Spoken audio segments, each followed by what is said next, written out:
Searches off rather for Carlee Russell in Alabama. It had search parties scrambling, but now she was saying it has all been a hoax. Why? Why did she do this? Wake Up anchor, Fox 5 Wake Up anchor Dan Bowens has the very latest on her disappearance or lack of disappearance. Yeah, What's Rosanna going on? and Bianca, exactly right. That is the question. This was a case that drew international attention. The details were stunning. A woman claimed to have been kidnapped with criminals using a toddler as bait to lure her in.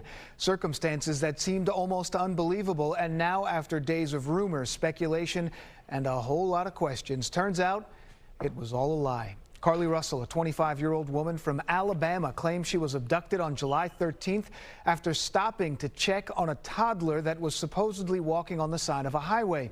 Investigators say Russell's 911 call remains the only report of a child on the interstate, despite numerous vehicles passing through the area at that time. And yesterday, police in Hoover, Alabama, relayed a statement from Carlee Russell's attorney and confirmed she made the whole story up.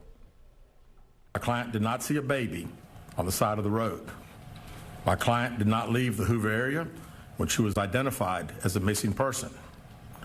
My client did not have any help in this incident, but this was a single act done by herself.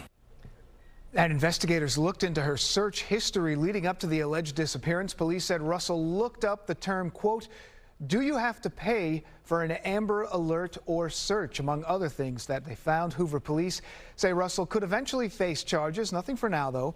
They are trying to determine exactly where she was for those 2 days and why she would do this. Her attorney said Russell understands she made a, quote, mistake and is asking for people's forgiveness and prayers. Her boyfriend was one of the first people to come to her defense. Well, now, according to the New York Post, he says he was blindsided and disgusted by the hoax. A lot of people were invested into helping her. Nearly $63,000 was raised. It's unclear exactly what will happen to that money. And another note here. This investigation put a spotlight on the issue of missing black women and girls in the United States, numbers that are at disproportionate rates. Well, now critics say Russell's actions may have hurt the effort to draw attention to these other legitimate cases. Bianca and Rosanna, back over to you. Sad to hear, and obviously we don't know as the reason why she did that, but a lot of people do dumb things on the internet for attention. Well, I hope it's not more that's not it. deep-seated than that. Yeah. All right. Thanks so much, Dan.